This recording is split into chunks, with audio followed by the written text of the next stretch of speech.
안녕하십니까 여러분, 반갑습니다. 사실은 오늘은 제가 좀 많이 다운되어서요, 우울하기도 하고요. 오늘 같은 날은 좀 조용히 명상에 잠기거나 그렇게 시간을 좀 보냈어야 될 것 같다는 생각을 했지만 무섭네요. 이제 이 방송이라는 것을 그냥 제가 마음대로 건너뛸 수도 없고 아무튼 여러분, 잠시 후에 뵙겠습니다.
여러분, 뭐 답답해 하지 마세요. 힘 빠져 하지 마세요. 뭐 저라는 인간의 어떤 특징이니까요. 어, 현실의 어떤 지금 우리 정치 환경이라든가 또 사실 이런저런 유력한 우파 농객들의 이러한 이야기들을 보면서 정말 좀 뭐라고 해야 될까요? 답답함을 느꼈어요. 그리고 또 저 자신도 남을 비판하고 비난한다라는 게 사실은 굉장히 많은 에너지를 소모하고 스스로에게도 상처를 내는 거거든요. 잘 몰라서 그렇지 상처를 내는 겁니다. 자기 스스로에게도. 그래서 때때로 그럴 때가 있어요. 그런 게 좀 깊어지고 그런 게 좀 쌓였다고 생각이 되면 어, 기도하고, 그럴 때는 기도하고 명상하면서 스스로를 좀 다시 되돌려 보고 다잡고, 그러한 것이 필요한데 지금 사실 그런 때가 아닌가 그런 생각은 합니다. 하지만 요즘은 그럴 새가 없네요. 요즘은 그러지를 못하네요. 그게 참 아쉽다는 생각이 들고요. 어, 그런 생각과 마음 때문에 방송이 늦어졌다고 생각하시면 될 것 같습니다. 사실 오늘 오전서부터 여러분들께 아주 흥미롭게 들려드릴 이야기들은 준비를 해놨었는데요. 아, 좀 그렇게 막 다운되는 바람에 뭐가 뭔지 지금 모르겠습니다. 제가 말을 잘 못하더라도 이해해 주십시오, 여러분. 그러면 진행하겠습니다.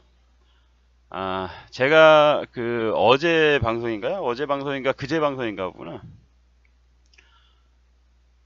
그제 방송에서 그 강경하는 아무 생각 없이 그냥 뭐 저거라 뭐 심부름꾼이라 그랬잖아요. 뭐 빵 셔틀처럼 시키는 대로 다 하는 그러한 외무부 장관인데 아무것도 모르고 지금 그 자기들의 주인, 그러니까 주인님 김정은이의 속이나 또 남한에서의 자기의 그 오너인 문재인이나 뭐 전대협 주사파 정권의 속은 모른 채 저렇게 어? 어떻게 표현해야 돼요? 밝은 얼굴이라고 해야 되나요? 밝은 얼굴로 미국에 가서 존 설리번 국무부 차관을 만나서 시키는 대로 다 이야기를 했죠. 시키는 대로 다 이야기를 했습니다. 무슨 이야기를 했나요?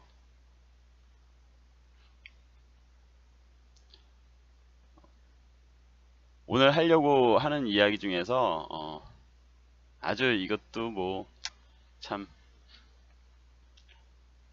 재밌는 이야기죠. 강경화가 미국에 가서 한 이야기는 비핵화를 약속했다. 누가?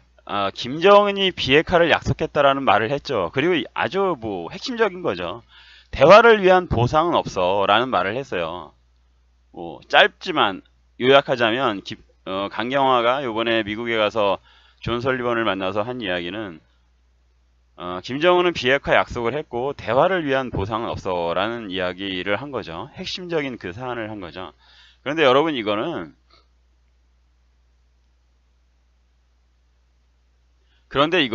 여러분, 강경화는 저렇게 이야기했지만 북한의 김정은이나 남한의 그 전대합 주사파 애들은 똥줄이 타는 말이라고 제가 말씀을 드렸죠. 예. 그런데 이것이 드디어 국내 언론에 막 그 타고 터지는데 아주 뭐 일면에 나오거나 그러진 않더라고요. 아, 제가 드리고 싶은 말씀은요. 대한민국은 완전히 안다리에 걸려 들은 상태고요. 지금 대한민국 정부는요. 미국의 함정에 걸려 들어서 옴짝달싹 못하고 미국이 원하는 말밖에는 할 수 없는 상태가 된 거고요.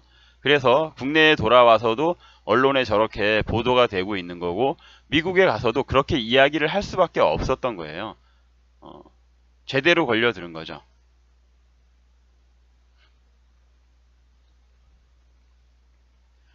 여기서 더해서 여러분 오늘 또 어떠한 내용이 있었냐 하면요.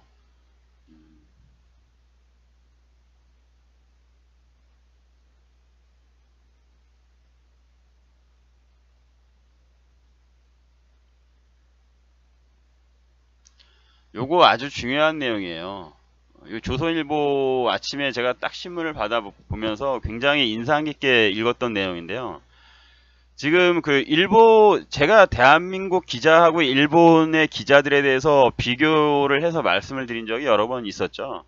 일본의 기자는 뭐 그 2차 대전 이후로 2차 대전 때가 아니라 2차 대전 이후로 지금까지 그 종군 기자로서 전쟁이 벌어지거나 분쟁이 벌어지는 지역에 직접 들어가서 취재를 하다가 죽은 사람이요 10명이 넘어요.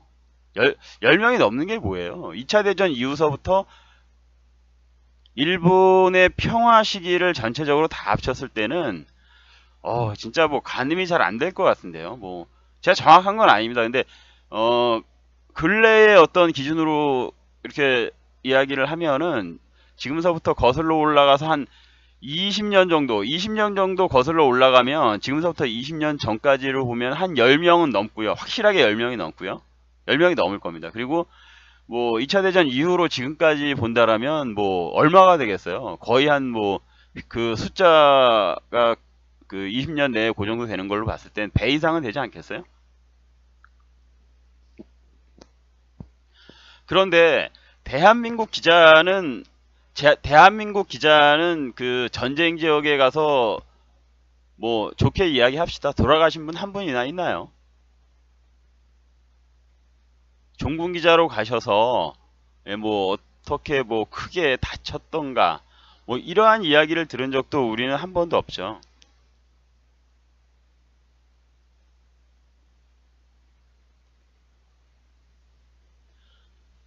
그런데 이 이야기를 제가 드리는 말씀은요. 오늘 오늘자 조선일보에 실린 그 내용을 보면은 어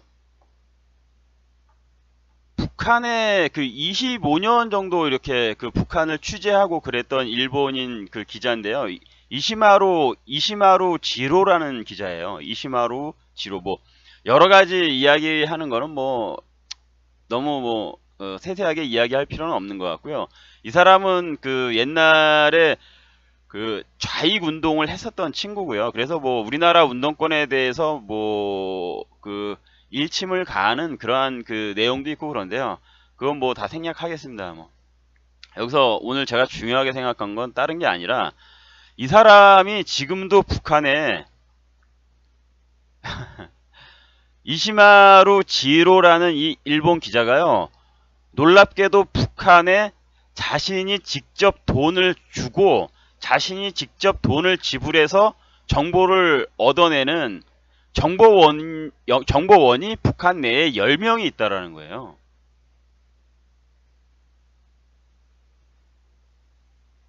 여러분 대단하지 않습니까?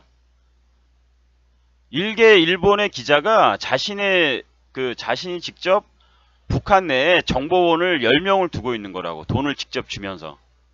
그래서 거기서 지금 현재 정보를 빼내 온 것을 조선일보 기자와 그러니까 그 인터뷰를 하면서 푸른 거죠. 푸른 건데 거기 내용이에요. 지금 써져 있는 거 있잖아요. 본인 이시마루 지로가 15일, 그러니까 15일 날짜입니다. 15일 날짜 내부 협력자들과 연락을 해서, 북한의 협력자들이라는 거죠. 자신이 직접 돈을 주고 그 운영하는 정보원들이라는 거죠. 내부 협력자들과 연락을 해서 좀 더 구체적인 내용을 확인했다. 지난 9일 당 초급 이상의 간부들을 대상으로 뛰어난 외교적 안목을 지니신 위대한 장군이라는 강연이 열렸지만, 지금 북한 내부에서는요, 선동 활동이 있다라는 거죠. 분명히 있다라는 거예요. 어떤 거에 대해서? 남북 회담이라든가 미국과 북한의 회담 관련해서 어떤 선동 활동이 있는데, 미국과 북한 관련해서 그 선동 활동 그거는 없대요. 남북 정상회담에 관련해서 선동 활동은 있는데, 미국과 북한에 관련해서 선동 활동이 없고요. 그리고 여기서 그 남북 그 정상회담에 관련된 특사회담에 관련된 선동 활동에 나온 문건에서는 이 내용이 이렇다는 거죠. 뛰어난 외교적 안목을 지니신 위대한 장군이라는 강연이 열렸고, 그리고 특히 아주 이 대목이 중요한 거거든요. 여러분들이 지금 화면에 보고 있는 내용이에요. 이번 특사회담이 경제 봉쇄로 공화국을 압살하기 위한 적들의 비열한 책동을 무찌르기 위한 김정은 장군의 위대한 업적이라고 했다.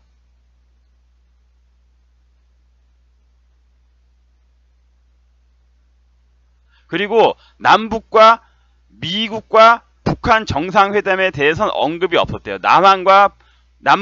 남북 정상회담과 미국과 북한 정상회담에 대한 언급이 없었대요. 중요한 거는. 아마 요번에 특사 방문 관련해서만 지금 선동 활동이 이루어지고 있나 봐요. 제가 아까 말씀드린 게, 제가 제대로 정확하게 말씀드린 게 아닌 건가 보네요. 그러니까 요번에 막 그 김영철이 왔다 갔다 하고 막 그랬던 특사회담 있잖아요. 그리고 그 다음에 그 남한에서 북한으로 간 사절단 애들, 즉 정의용이나 뭐 서훈이나 걔 누굽니까? 그 윤건영이나 뭐 이런 애들 갔었던 거, 그 활동에 대한 방문 사실만 알렸고, 중요한 거는 남북 정상회담이라든가 미북 정상회담에 대해서는 언급이 없었다는 거지. 그러면서 이 내용을 가지고 지금 강연을 한다라는 거예요. 특사회담이 경제 봉쇄로 공화국을 압살하기 위한 적들의 비열한 책동을 무찌르기 위한 김정은 장군의 위대한 업적이라는 것을 지금 북한의 초급 장교들, 간부들에게 주입시키고 있다라는 거죠. 이거 여러분 정말 중요한 내용이에요. 그 지금 문장 안에요, 북한의 입장이 다 들어있는 거예요.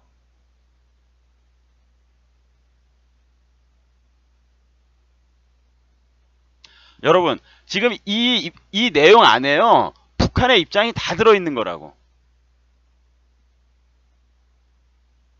어떻게 해석이 됩니까? 우리 그 구독자님들, 우리 동지님들은 이 내용에 있어서 어떤 해석을 하실 수 있어요? 자, 앞문장을 봅시다. 특사회담은 경제봉쇄로 공화국을 압살하기 위한 적들의, 그러니까 특사회담은 공화국을 압살하기 위한 적들의 비열한 책동을 무찌르기 위한 그러한 방편으로서 하는 거지.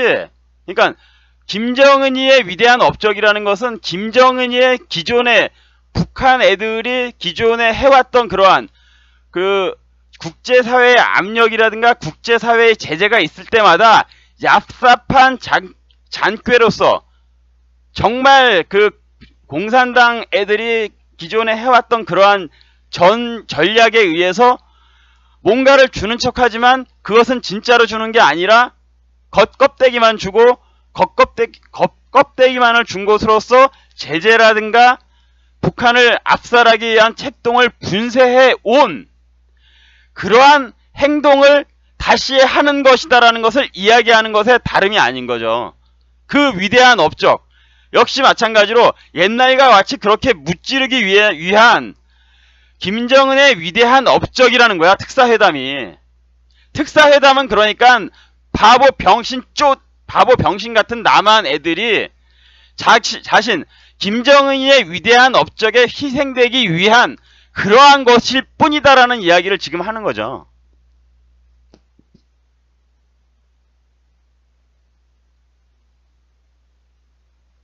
여러분 정확하게 와닿았죠? 지금 이것만 보셔도 북한 애들의 입장이 정확하게 와닿았죠? 지금 뭐 이게 그 장교들한테 뭐 이 장교들한테만 하겠어요? 아 이게 모든 당 간부들이야. 그러니까 초급 간부 이상에게 강연을 하고 주입을 시키는 그러한 선전선동 그 활동에서 지금 나오는 내용이니까 모든 그 간부들에게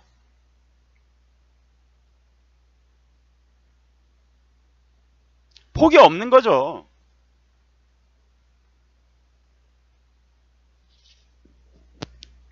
자, 다시 한번 보죠.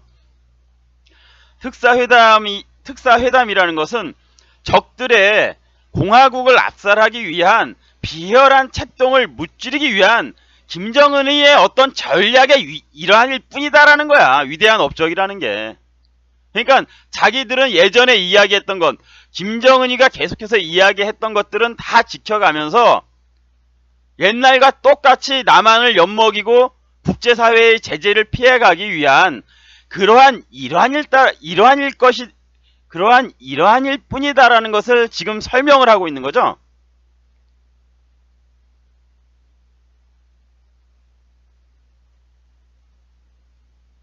그리고 여기서 중요한 거는 북한 내에서도 남북 회담이라든가 남북 정상회담이라든가 미국과 북한의 정상회담은 언급이 없다는 거예요.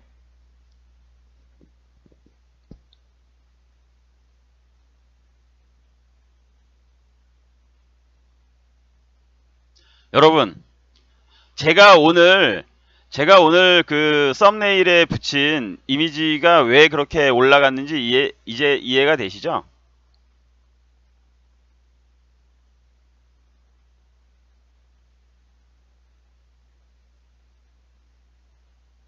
잘 와닿으실 겁니다, 아마.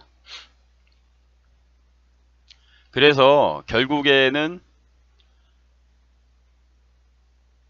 제가 제목을 이렇게 다른 거예요. 그 이미지에. 4월 남북 정상회담에서 문재인이가 얻을 것은 김정은이에게 얻을 것은 욕이나 바가지로 먹는 것이지. 욕이나 바가지로 먹고 정치적인 귀싸대기를 얻어맞는 거예요. 정치적인 귀싸대기나 얻어맞는 거지. 그런데 여기에 더 나아가서 여러분, 지금 여기에 더 나아가서 이게 지금 남북 회담 자체도 지금 이게 굉장히 중요한 문제. 남북 회담 자체도 열릴 가능성이 지금 이러한 것으로 보았을 때, 야, 이거 남북 정상회담도 이게 간단치 않을 것 같다. 쉽지 않을 것 같다.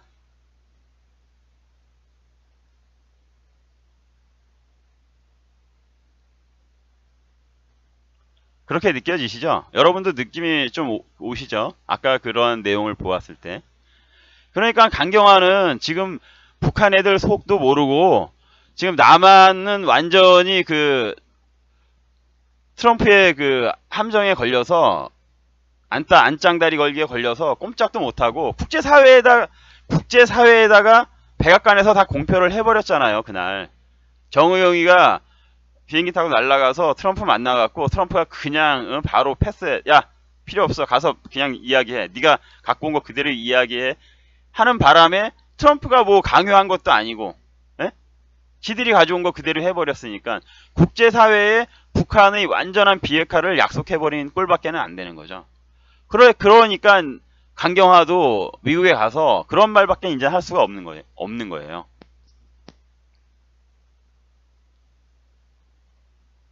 그러니까 포포님 맞습니다. 지금 남북회담도 이게 우리가 점쳐 볼 수 있어요 좀.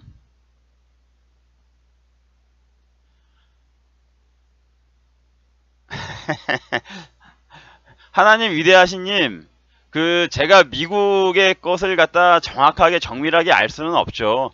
그런데 지금 현재 대한민국 돌아가는 꼴로 보았을 때는요, 미국 선거는 트럼프의 압승으로 끝날 것 같습니다.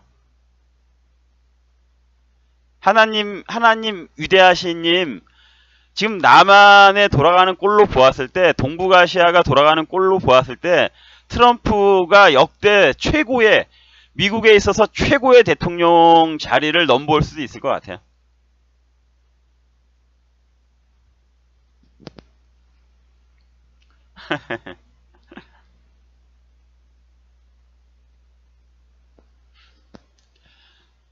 이러한 이야기 여러분께 들려드리고요. 중요한 지금 포인트를 여러분께 말씀을 드렸어요. 북한에서 지금 어떠한 일이 일어나고 있는지에 대해서. 여러분 이거 아주 핵심적인 사안입니다.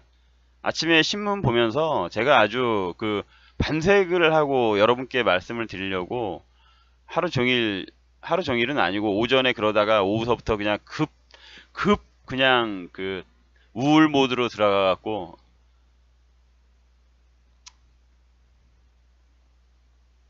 여러분께 좀 더 이야기를 잘해드릴 수 있는데 이 정도 하고 마치겠습니다. 그리고 또 하나 지금 중요한 상황이 벌어졌어요.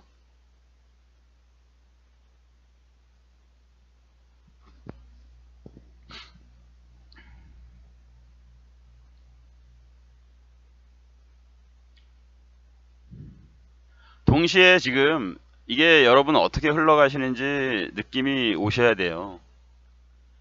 이게 지금 대만 여행법이라든가 이런 걸로서 지금 트럼프가 중국을 압박하고 인도에서는 인도의 모디 총리가 지금 제가 저번에 설명을 드렸죠. 인도가 지금 왜 저러는지, 인도가 전방위적으로 중국을 압박하는 이유가 뭔지. 지금 인도 완전히 살판 났습니다. 인도가 중국을 대체하게 될 거예요. 여러분 인도가요 중국을 대체하게 될 겁니다. 미국은 지금 그렇게 가고 있는 것 같아요. 방향을 그렇게 잡았어요. 왜? 인도라는 나라가 훨씬 더 그 전 세계에 있어서 그 뭐랄까 경제를 부흥시키는 데 있어서 지금 메리트가 훨씬 더 있죠. 중국처럼 그렇게 포화 상태에 다다르지도 않았고 인건비가 올라가거나 그러지도 않았고, 더군다나 인도는 그래도 민주주의 국가입니다. 인도는 인구가 중국하고도 맞먹으면서 아직까지 개발될 여지가 더 많고요. 인건비도 싸고요. 그리고 정말 중요한 거는 미국하고 서로 협업이 잘 돼요. 인도는 영어권 국가잖아요. 영어를 많이 써요. 잘해요, 영어를. 인도의 상류층, 인도에 어느 정도 교육만 받았어도 영어를 잘한단 말입니다. 왜? 영국의 식민지를 거쳤잖아요. 영국의 식민지를 거친 상태이기 때문에 그 미국하고의 그 호환이 잘 되는 거야. 모든 면에 있어서. 그러한 전략으로서 지금 그 인도를 팍팍 밀어주고 있죠. 트럼프가. 그래서 그 인도는 거칠 게 없는 거예요. 저번에도 말씀을 드렸지만 바다면 바다, 그리고 육지에서 국경 분쟁이면 국경 분쟁, 조금도 물러서지 않잖아요. 그리고 모디 총리라는 사람의 특성을 제가 말씀을 드렸죠. 모디는 트럼프와 굉장히 유사한 사람이에요. 예전에 그 악수하는 모습이라든가, 그리고 또 모디 총리의 출신 배경을 제가 들어서 그 사람이 왜 야망이 많고 그 강한 어떤 그 리더십을 가진 사람인가에 대해서 예전 방송에서 제가 이야기를 했습니다. 한마디로 죽이 맞는 거죠. 모디는 아마 이렇게 생각할 거예요. 이번 기회가 정말 천재일우의 기회다. 중국하고의 어떤 싸움에 있어서 확실하게 우위에 서면서 예전에 중국에게 받았던 치욕, 인도는 중국에게 군사적인 치욕을 여러 번 받았었거든요. 국경 분쟁을 할 때마다 깨졌어요, 판판이. 그런데 이제 완전히 판이 달라진 거지. 그러면서 미국의 버프를 받아서 강하게 중국을 압박을 하고 있는 상태고요. 거기에다가 이번에 대만 카드까지 지금 빼든 거예요. 대만 여행법 여러분 자세히 들여다보면 신문기사 한번 보세요. 이게 그냥 여행 그런 게 아니라 그 미국의 고위층들이 자유롭게 대만을 오고 가고 그러면서 여러 가지 전략적인 이야기들을 할 수 있는 그러한 발판을 만드는 법이거든요. 무기도 팔아먹고, 무기도 대만에게 이제는 좀 눈치 안 보고 편하게 판다. 거기에다가 지금 대만 남부, 중국의 남부는 뭡니까? 중국 남부 복건성 쪽은 완전히 대만하고 오히려 차라리 붙어먹는 게 낫겠다. 그쪽에 어떤 지식인들이라든가 그쪽의 상류층들은 그렇게 생각을 하거든요. 대만 경제권에 들어와 있어요. 대만하고 하도 교류를 활발하게 하다 보니까. 그러한 상태에서 트럼프가 이러한 카드를 꺼낸다라는 것은 중국에게 이거는 뭐 그런데 여러분 제가 부탁을 드릴게요. 저 사실 제 채널에서 다른 거 이야기하고 그러는 거 제가 여지까지 말씀을 드린 적이 없었는데요. 제 채널에서 제가 요즘에 방송에서 몇 번을 말씀을 드렸지만 그 문제 때문에 굉장히 사실 심란한 사람이거든요. 지금 우파 운동을 하고 우파 진영에 침입을 해갖고 우파를 나중에 결국에는 욕먹이고 우리 보수를 괴롭힐 수 있는 사람들이 전 많이 들어왔다라고 봐요. 제 채널에서 다른 분들 이야기, 그래서 제가 이제는 여러분께 부탁드리겠습니다. 제 채널에서 다른 거 이야기하지 마십시오. 저는 그 사람들 모르고요. 관심도 없어요. 저는 관심도 없고 저는 그 사람 몰라요.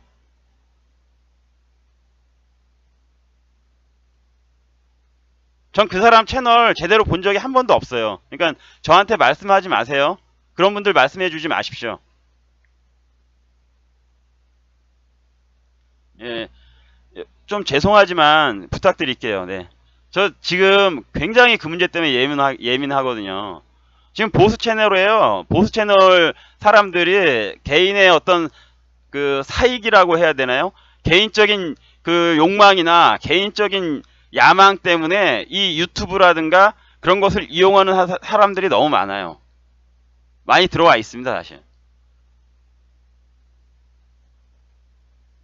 근데 저 같은 경우는 제가 제 채널을 키울 생각은 당연히 있죠. 저는 제 채널을 키워서 제가 하고 싶은 것은 보수의 어떤 그 이야기, 정말 제대로 된 보수의 이야기라든가 우리 우파가 궁극적으로 대한민국을 완전히 지배하는, 대한민국이 완전히 그 미국과 같은 그러한 확고부동한 자유민주주의 국가로 남았을 때는 제가 그때는 보수와 그 소위 말해서 우리가 우파와 좌파에 같이 어떤 균등하게 이야기해야 될 부분, 우파도 잘못한 것은 이야기할 수 있고, 그때 가서는 좌파도 잘한 것은 잘할 수 있다라고 이야기할 수 있다라고 봐요. 그때는.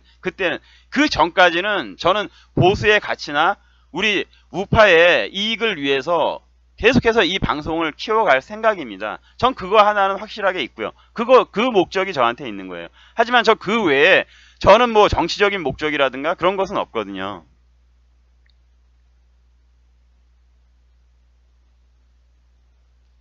저는 사실 그 개인의 어떤 그러한 정치적인 그러한 그 욕망이라든가 야망 때문에 이런 것을 이용한다라는 것, 그것은 조금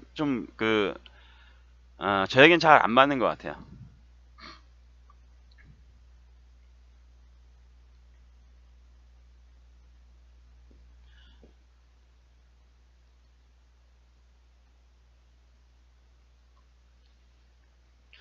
이야기 이어가겠습니다, 여러분. 그래서 지금 그 중국 같은 경우에는 이렇게 미국에서 사실 이게 의미하는 핵심은 단도리 해놓는 거예요, 단도리. 무슨 단도리를 해놓는 건가요?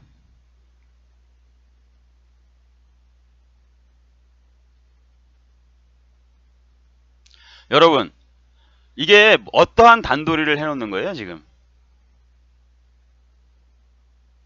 대한민국에서 일어날 일 때문에 사전 정지 작업들 다 해놓는 거예요. 예?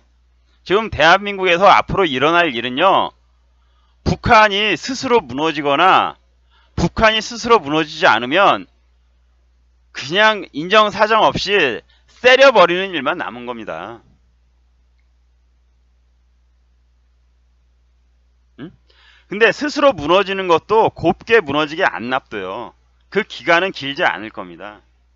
그 기간, 길지 않은 기간 안에, 그러니까 적어도 요번 그 북미 회담 이전에 북한은 모범 답안을 내놔야 돼요. 북한은 미국에게, 트럼프에게 모범 답안을 내놔야 합니다. 요번 북미 회담, 미국과 북한의 회담 이전에. 그렇지 않으면 정말 어느 날 어느 때에 때려도 상관이 없는 그러한 예비 동작, 예비 활동을 지금 트럼프는 마무리 짓고 있는 거예요. 지금 배후에서 여러분, 대만이 위협을 하는 상태가 되고, 거기에 더 나아가서 인도 국경 문제가 그렇죠. 거기다가 중국은 지금 현재 그 시리아 같은 그런 그 아랍 쪽의 문제도 사실상 중국도 발을 담그고 있습니다. 거기에다가 제일 화약고가 될 수 있는 곳이 신장 위구르 문제가 있죠. 신장 위구르 문제. 거기는 그래서 지금 어마어마하게 사실상 10대 1 정도, 뭐 제가 그 들은 게 정확한 건지는 모르겠는데 거의 뭐 원주민 열에 원주민을 감시할 수 있는 그런 그 역할을 하는 한인들, 즉 한족들을 한 명 10대 1 정도의 비율로 지금 거기다 섞어놨다. 그러한 이야기까지 들릴 정도예요. 얼마나 지금 위험하게 느껴지고 위험하게 여겨지면.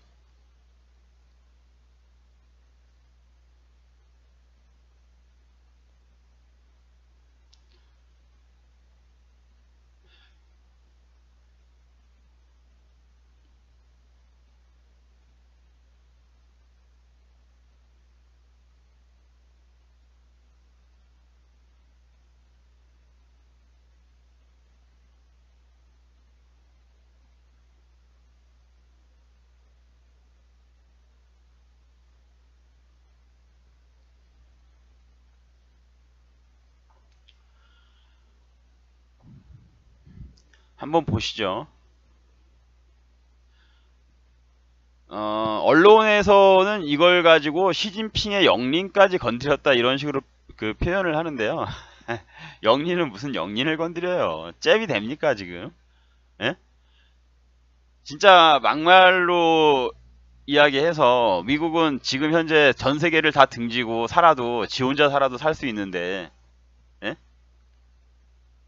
중국은 미국이 수입 안 해주면요, 미국은 중국을 대체할 수 있는 나라 많잖아요. 지금 우리나라만 해도 당장 그 중국하고 이제는 중국 놈들 물건이 그렇게 만만하지 않단 말이야, 가격이. 예? 중국 애들 문 닫게 하고 대한민국 거 갖다 써도 충분해요. 대한민국, 일본, 예? 다른 나라 그 외에 동남아에서 생산하는 거 이런 거 쓸 게 없어서 중국 거 갖다 씁니까? 어딜 댈 걸 가지고 까불어야지. 무슨 영린이야, 영린은. 예? 거기다가 왜 지금 트럼프가 인도에게 저렇게 잘해주겠어요? 예? 지금 중국을 대체할 수 있는 시장까지 만들어놨는데 중국은 바짓가랑이 잡고, 트럼프의 바짓가랑이 잡고, 소위 예전에 그 노짱이 이야기했던 것처럼 형님 거리면서 매달려도 모자랄 판인데, 이 등신 같은 언론들은 말입니다, 이렇게 표현을 하는 거예요. 영린 지랄 자빠지고 있네.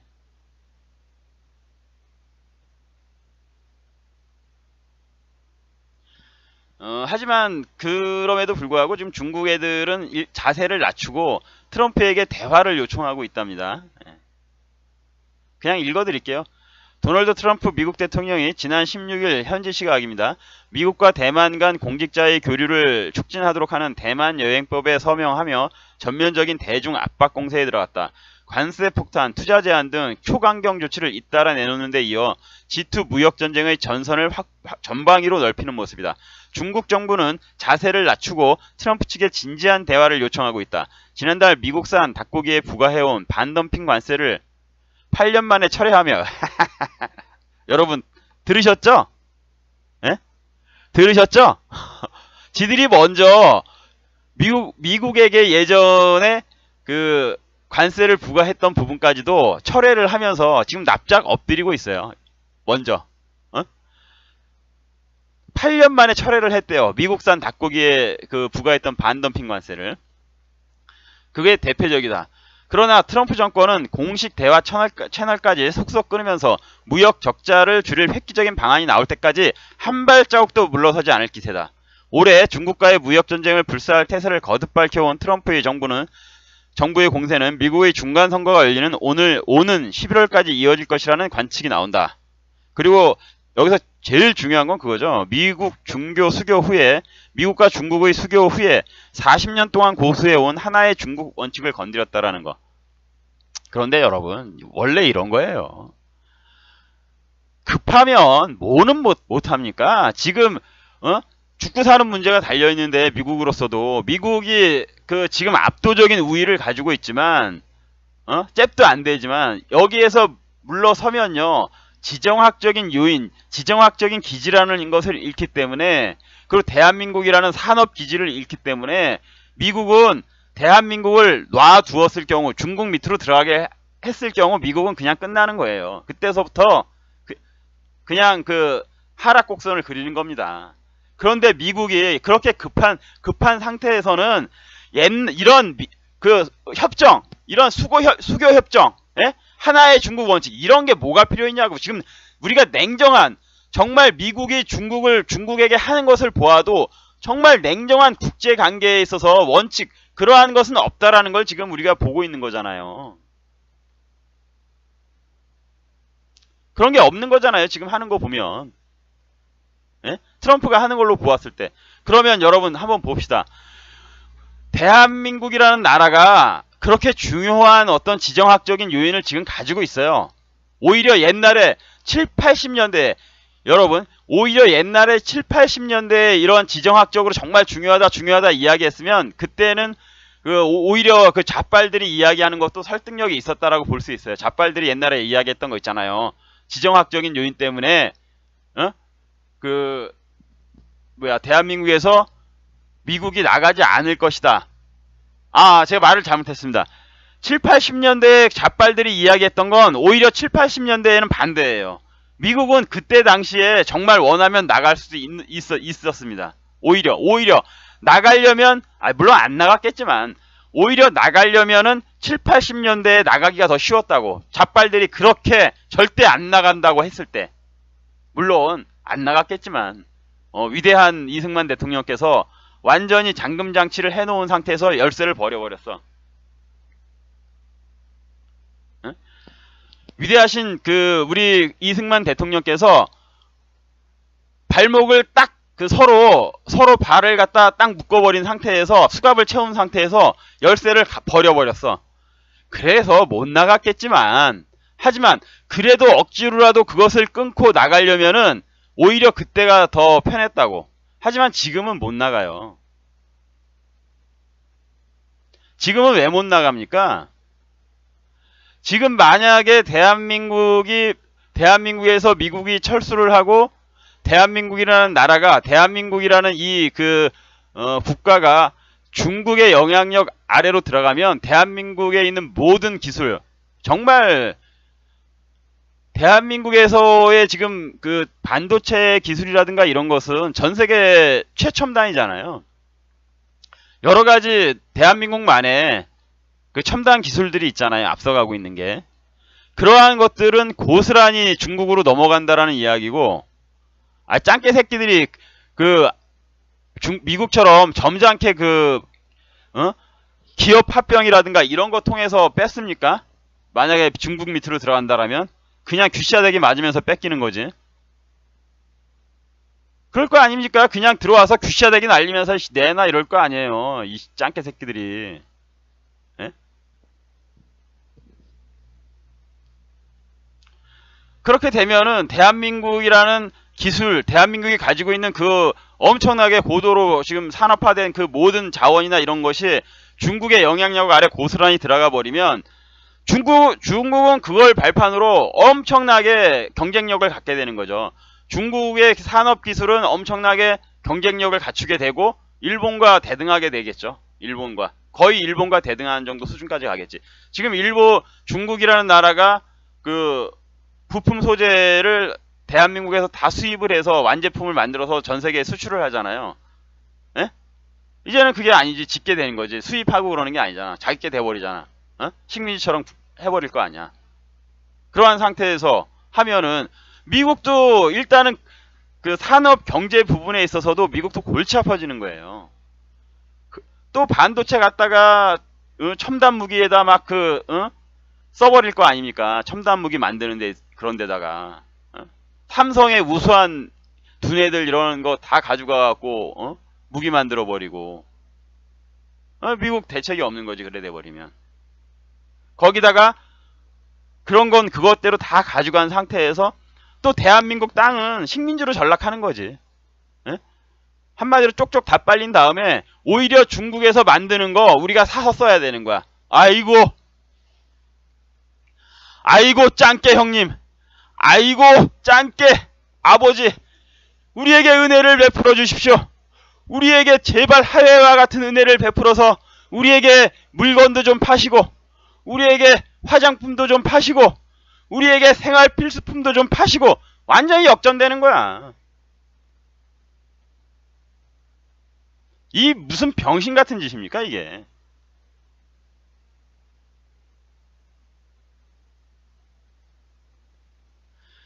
그래서 제가 드리는 그 말의 요지는 그거예요. 미국은 이러한 문제 때문에 포기 못해요. 이러한 문제 때문에도 포기 못해요.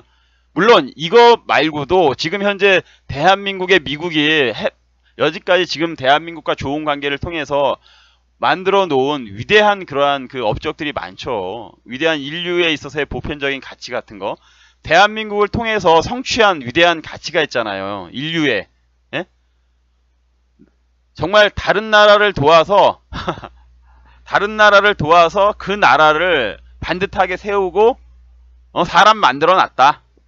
예? 그런 거잖아요. 고아처럼 떠돌던 애 하나 거두어서 정말 그 맘씨 좋은 아저씨가 고아처럼 떠돌던 애 하나 거두어서 잘 키운 거지. 말쑥하게 잘 키우고 교육해서 사람 만들어 놓은 거지. 그 사람이 어떻게 폐인이 되고 망가지는 걸 볼 수가 있어요. 미국이 자국의 이익이 우선인 거 맞겠죠. 맞는데 그거는 경우에 따라 다른 거지. 대한민국이라는 나라가 가지고 있는 의미, 대한민국이 가지고 있는 지정학적인 의미, 대한민국이 가지고 있는 어떤 미국이 지금까지 쏟아부은 이승만 대통령 때문에 쏟아부은 그러한 그 인류애적인 가치를 만들어 놓았잖아요. 그거에 대한 의미는 다른 거지. 그래서 대한민국에겐 지금까지도 손해를 보면서 FTA를 해온 거 아닙니까? 에? 대한민국의 미국이 무슨 이익을 봤어 지금까지? 미국이 무슨 이익을 봤냐고? 미군 하나 주둔했네. 미군.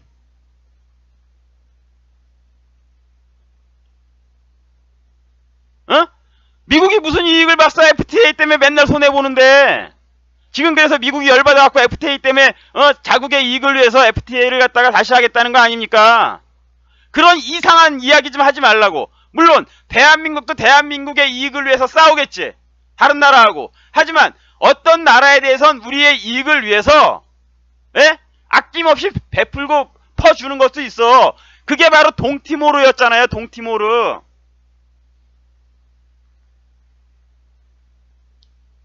대한민국도 하잖아. 우리 대한민국도 하다못해 대한민국도 동남아시아 가서 아낌없이 퍼줬다니까. 왜? 대한민국의 국익을 위해서. 그게 바로 동티모르였잖아요. 동티모르.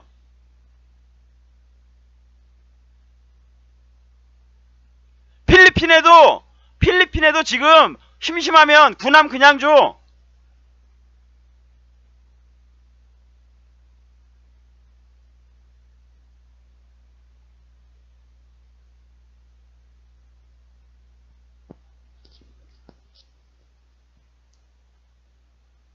그래서요, 여러분, 대한민국은 지금 미국이 포기할 수 없는 그러한 상태라는 거 여러분들이 알아주시면 좋겠고요. 아마 제가 이거는 지금 이 상태는 우리가 지금 현재 당장 우리에게 떨어진 그러한 그 발등에 불 때문에 그렇지, 이거는 향후 정말 오래 갈 것 같아요. 이거는 지금 그 앞으로도 오래 갈 것 같습니다. 이 상황을 우리가 진정시키고 요거를 잘 마무리하면 미국은 대한민국에게 엄청나게 많은 그 역할과 혜택을 줄 거라고 저는 판단하고 있고요. 저희는 그때를 정말 잘 이용해요. 잘 이용해야 돼요. 그때를 잘 이용해서 우리의 국익에 최대한 부합되게끔, 저는 그때 가서는 솔직히 말씀을 드려서 북한 문제가 정리가 되고 북한을 나중에 대한민국이 온전하게 그 동화시켜서 그때는 우리 민족이라고 불러도 되겠죠. 그렇게 되었을 경우에는 만주까지 우리는 노려야 된다고 봅니다. 만주도 그때 가서는 우리가 노려서 그때 정도 되면은 중국은 힘이 다 빠졌을 거예요. 그래서 만주까지 먹었을 때, 여러분, 대한민국에 있어서 정말 우리 보수의 문제는 뭐냐면요, 우리 보수는 대한민국이라는 땅이 협소하고 대한민국에 있어서 인구 밀도 이런 문제로 우리는 자리를 만들기가 어려워요. 사실 자리라는 것을 새로 만들기가 굉장히 어려워요. 우리에게 문제가 많다라고 하지만 그게 본질적인 문제는 사실 그 땅 크기하고도 문제가 있거든요. 물론 다른 쪽에도 있어요. 다른 쪽에도 있는데 대한민국이 혁신을 못하고 그러한 부분도 있죠. 근데 그 혁신을 하느냐 못하느냐, 기업이 혁신을 하느냐 못하느냐, 그런 것도 사실 땅덩이 크기의 문제가 조금은 있다라는 거죠. 그래서 땅이 넓어지면 자연스럽게 대한민국이 만주까지 커진다라고 가정을 했을 때는요, 국가를 다스리는 시스템 자체가 달라져요. 국가를 다스리는 시스템이 달라지면서 굉장히 많은 변화를 요할 수 있다고. 그때는 좀 더 우리가 뭐라고 해야 될까요? 그 외국인에 관련된 정책이라든가 모든 그런 것에 있어서 좀 더 이렇게 좀 포용적으로도 할 수 있고요. 다시 말해서 우리도 제국화 어떤 어느 정도의 제국화의 길을 갈 수가 있는 거죠. 제가 극우라고 저한테 이야기하지 마세요. 극우 그런 거 이런 데 있어서 무슨 극우가 있습니까? 국가적인 어떤 장래적인 비전을 이야기하는데.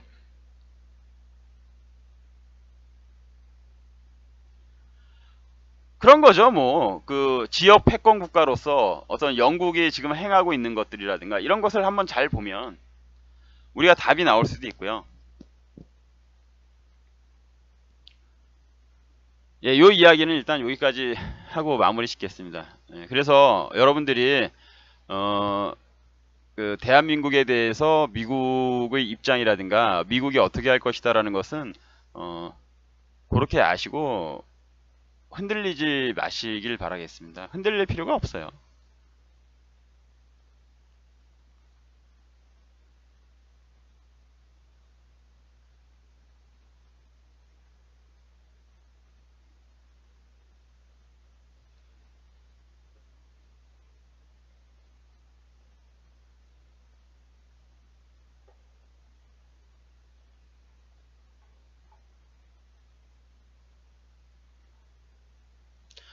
그리고 미국이 이렇게 하는 데 있어서 중국은 지금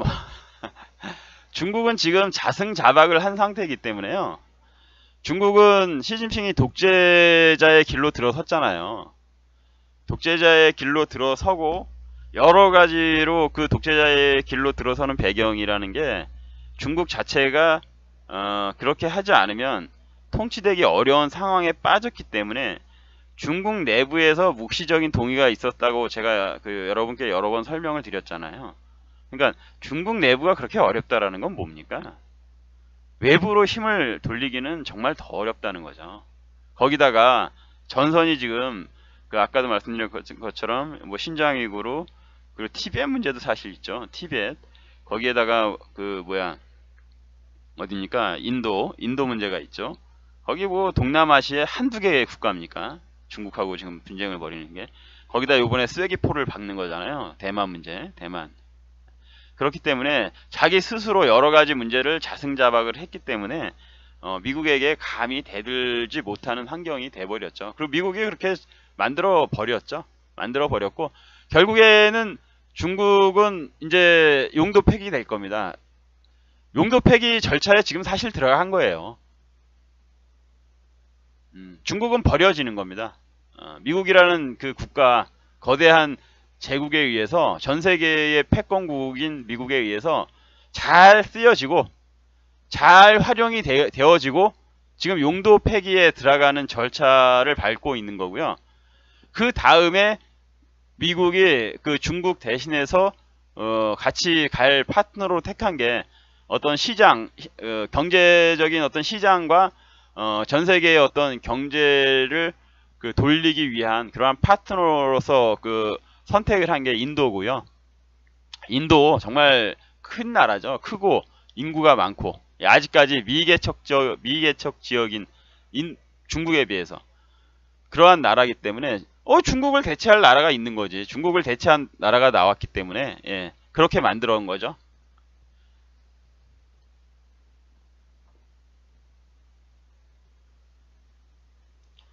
그렇게 여러분들이 아시면 될 것 같고요.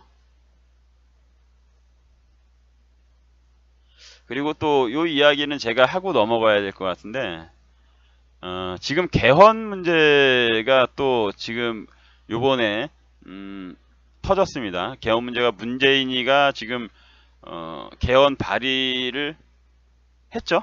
26일인가요? 지금 문재인이 야사당의 반대에도 개헌을 지금 발의를 했습니다, 여러분.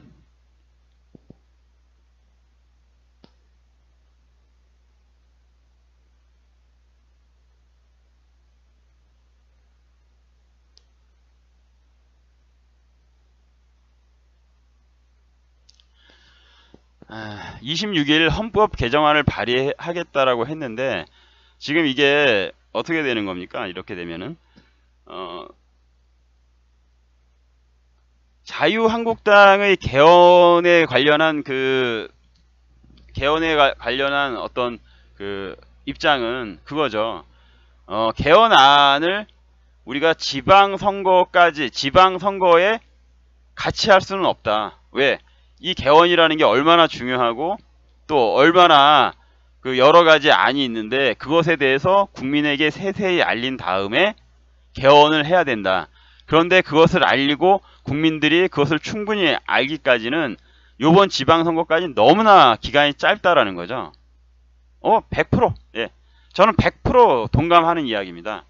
100% 동감하는 이야기고 또 그것을 알리기 위해서 이러한 자유한국당의 의견을 알리기 위해서 지금 현재 여러 가지 정책을 개발해 놓고 있었던 거죠. 개헌안을.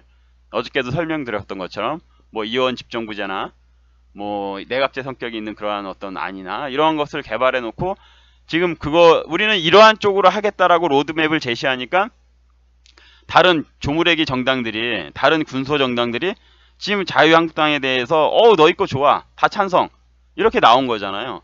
그랬더니 지금 민주당이 깜짝 놀랐어요. 민주당이 깜짝 놀래갖고 문재인에게 일단 대통령이 만든 개헌안을 조금 늦추면 안 되겠냐 이런 식으로 이야기를 했는데 뭐 그게 원래 21일 날 발표하기로 했던 건데 뭐 26일로 늦추면 안 되겠냐 뭐 이런 이야기를 했대요. 그랬는데 뭐 바로 미리 이야기를 해버린 거지. 26일 날 헌법 개정안을 발의하겠다라고 지금 문재인이가 이야기를 해버린 거죠.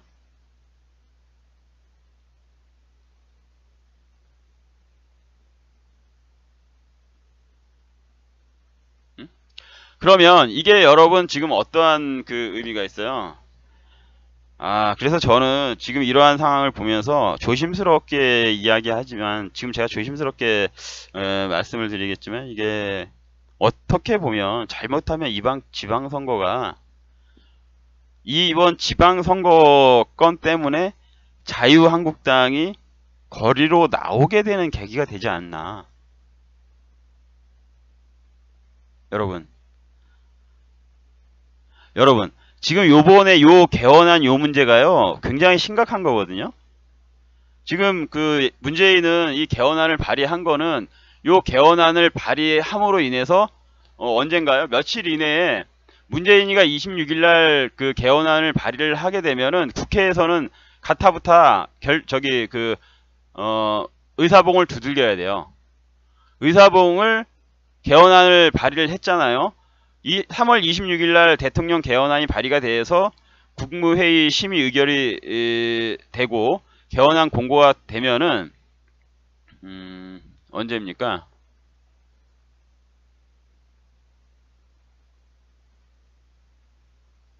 그렇게 되면은 국회는 아무리 늦어도 5월 25일까지 이것을 가지고 문재인이가 발의한 이 개정안을 가지고 5월 25일까지는 투표를 해야 되는 거예요. 투표. 지금 국회에서 만든 개헌안이 그 뭐라고 해야 되나요? 발의가 될 일은 없을 거예요. 왜? 자유한국당이 만들어 놓은 그 안을 가지고 민주당이 찬성을 할 리가 없어요. 민주당하고 합의를 봐서 찬성을 한 안이 나와야지 그걸 이제 또 그 청와대도 동의를 하게 되겠죠. 그러면 민주당이 만들어 놓은 개헌안과 한나라당 자유한국당이 만들어 놓은 개헌안을 가지고 서로 의견을 나눈 다음에 어떤 게 결정이 되면 그걸 뭐 청와대가 동의를 하겠죠. 그렇게 됐을 경우에 만약에 자유한국당께 이겨버리면은 뭐 동의할 리가 없겠지만, 그래 버리면 뭐 물 건너 가는 거고, 개헌이 지방선거와 같이 되는 건 물 건너 가는 건데, 그런데 중요한 거는 자유한국당하고 자유한국당 안을 지금 민주당 애들이 받을 리가 없다고. 그러니까 지금 현재 상태로 흘러가면은 문재인만 발의를 안 한 상태라면은 지방선거 때까지 개헌을 지방선거 때 같이 할 일은 전혀 없다라는 거예요. 없는 거야. 왜? 합의가 될 리가 없으니까. 민주당하고 자유한국당하고. 자유한국당 거를 민주당이 받을 리가 없고, 민주당 거를 자유한국당이 받을 리가 없으니까. 그렇죠, 여러분? 그런데 중요한 건, 그러면 문재인이가 그러는 거지. 그러면 문재인이 딱 그러는 거죠. 제가 이럴 땐 비속어를 써야지 딱 맛이 나는 건데, 그래, 아니야. 그러면 너희들 건 필요 없고 내 걸로 해. 대통령이 어떤 그러한 권한이 있는 겁니다.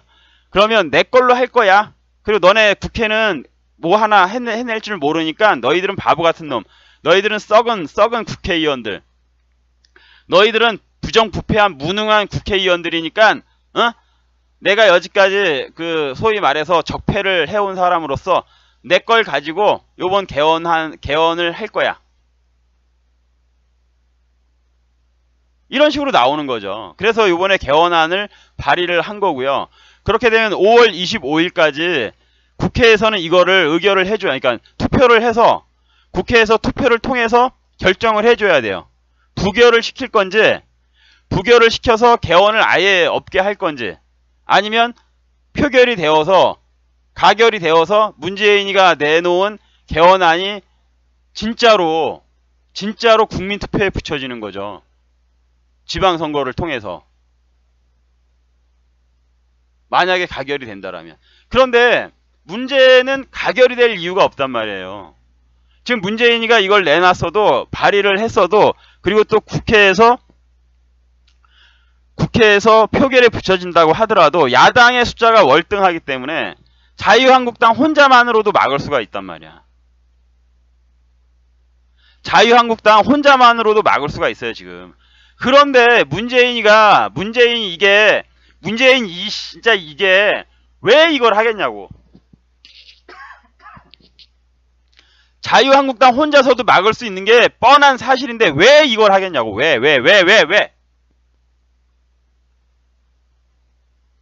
어? 자유한국당 나쁜 놈으로 만들기 위해서인 거지. 자유한국당 썩어빠진 구태의 정당. 에? 역시 너네들은 옛날서부터 차떼기나 해오고, 어? 너네들은 썩어빠진 보수야. 너네들은 썩어빠진 보수로 그때 부결이 됐을 때 규정을 하면서 그 선전 활동을, 그 프로파간다를 지방선거까지 몰아가는 거예요.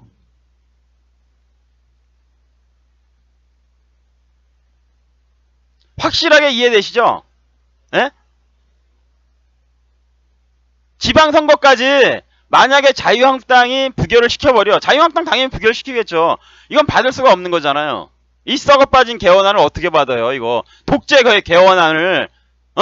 문재인이 두 번을 할 수가, 한 번을 더 할 수가 있어.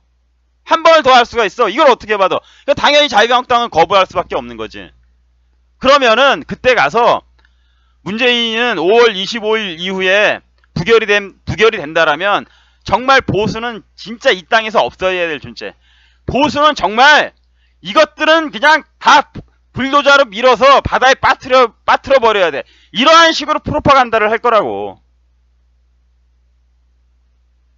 지금 이거예요, 이거.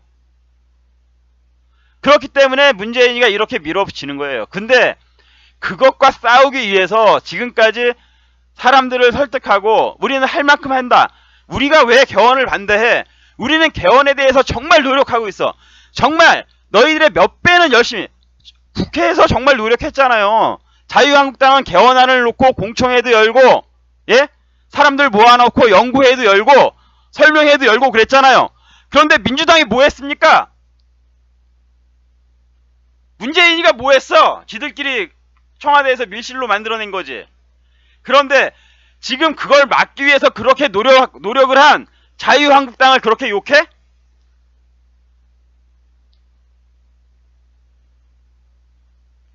그렇게 노력한 거는 몰라주고 자유한국당을 더 욕하냐고.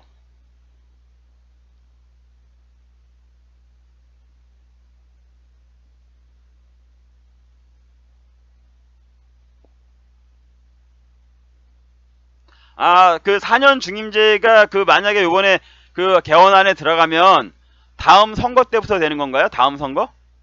다음 선거 때면은 문재인은 해당이 안 되는 건가?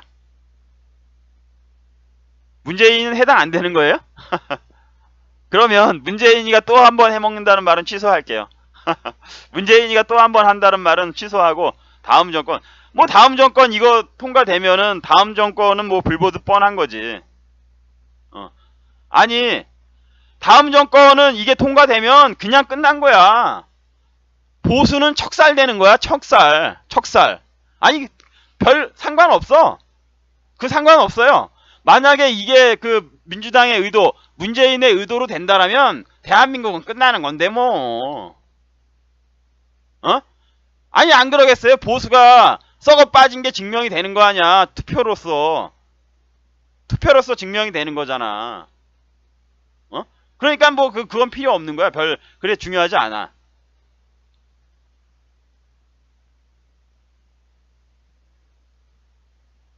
그러면 여러분 한번 봅시다.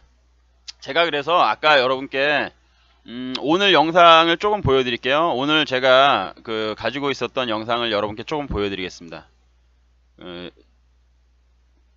여러분 한번 보세요.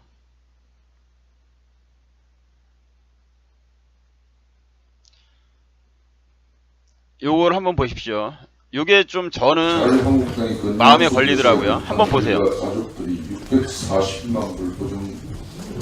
김성태 원내대표가 끝에 하는 말을 한번 보세요. 고발장이 들어간 지 벌써 6개월 가까이 되고 있는데도 아직까지 수사 시작도 하지 않고 있습니다.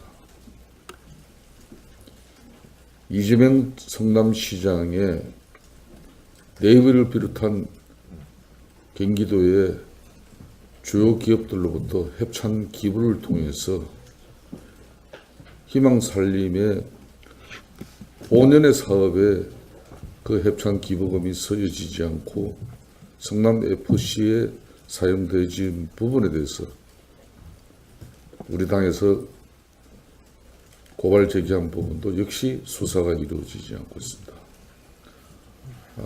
지난 이틀 전에는 울산 김기현 시장이 자유한국당 6.13 강력단체장 공천이 확정되자마자 기다렸다는 듯이 경찰의 압수수색이 시작이 됐습니다.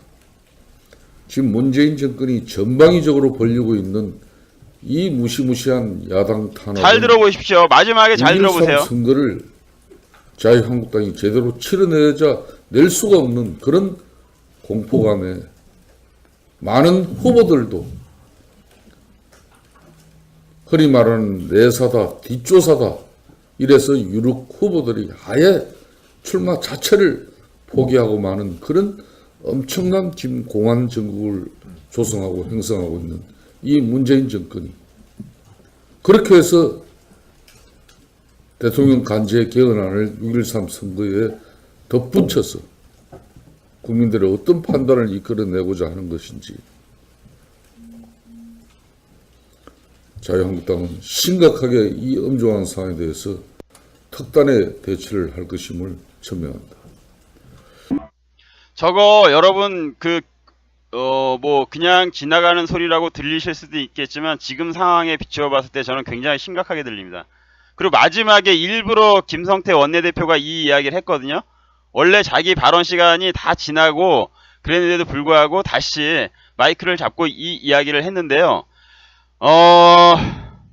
아마도 뭔가 지금 현재 굉장히 갈등을 하고 어떤 결심을 하려고 하는 것 같다라는 그러한 느낌을 받았어요. 저는 다시 한번 들어보십시오. 유력 후보들이 아예 출마 자체를 포기하고 마는 그런 엄청난 지금 공안 정국을 조성하고 형성하고 있는 이 문재인 정권이 그렇게 해서 대통령 간제 개헌안을 6.13 선거에 덧붙여서 국민들의 어떤 판단을 이끌어내고자 하는 것인지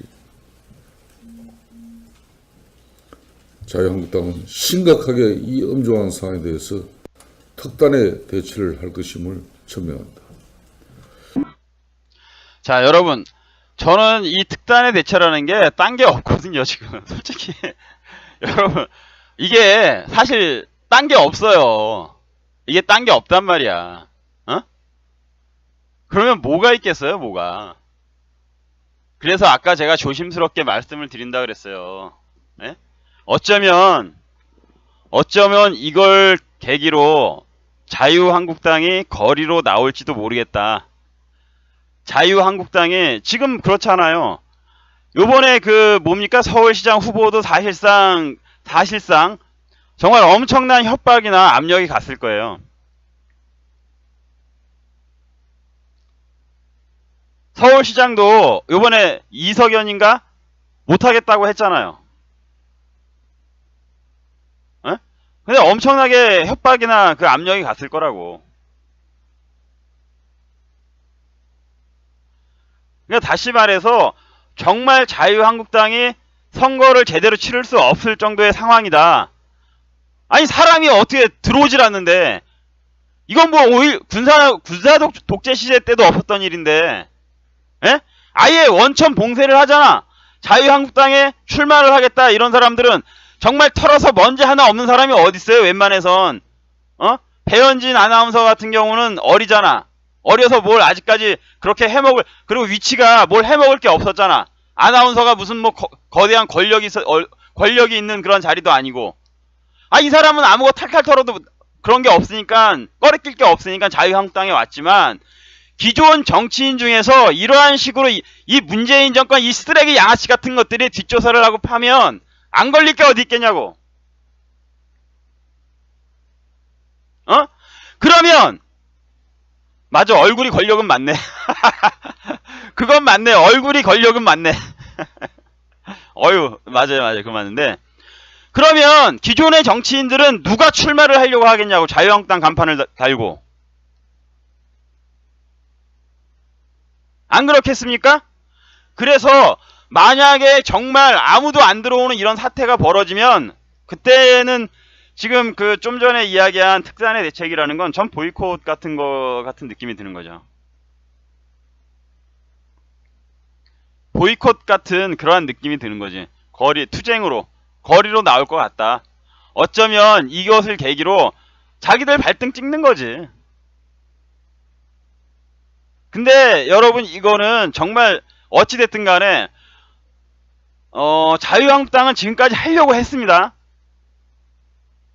자유한국당은 지금까지 정말 제도권 정당으로서 하려고 해왔어요. 정말 제가 봤을 때 답답할 정도로, 답답하고 정말 짜증날 정도로 참고 참으면서 법의 테두리 내에서 정당 활동과 정치 행위를 하려고, 정말 해외 대외적으로 망신을 안 당하려고, 세계적인 웃음거리가 되지 않으려고 정말 제대로 하는 정석대로 해왔는데, 이 자식들이 코너로 모는 거잖아. 지금 이 자식들이 코너로 모는 거잖아. 그러면 어떠겠습니까? 그러면 어쩌겠어요. 최후의 수단은 그거밖에 없는 거지. 그거밖에. 그래서 제가 조심스럽게 지금 이 이야기가 그러한 말들이 마음속에서 나온 것이 아닌가, 그러한 생각이 들고요. 그리고 저희 오늘 제목에 있는 것처럼 리영호가 스웨덴에 간 이유는 북한에 억류된 미국인들의 송환 문제로 미국의 환심을 사보려고 갔을 것 같다 라는 그러한 제가 말씀을 그 제목에 달았는데요. 이거 저의 생각입니다. 저의 판단입니다. 순수하게 저의 판단인데, 저 이거 거의 정말 가능성 있다라고 봐요. 왜 그러냐 하면, 지금 정은이가 완전히 쫄았어. 정은이가요, 지금 완전히 함정에 걸렸다고 제가 여러 번 말씀드렸잖아요. 아마 진짜 제가 그 이야기는 대한민국 이런 유튜브 방송에서도 제일 먼저 했을 것 같은데요. 그냥 처음부터 그렇게 저는 이야기를 했으니까요. 그리고 그게 나중에 제 이야기들이 다 제 이야기들과 같은 이야기들을 나중에 가서 다들 끼워 맞췄죠.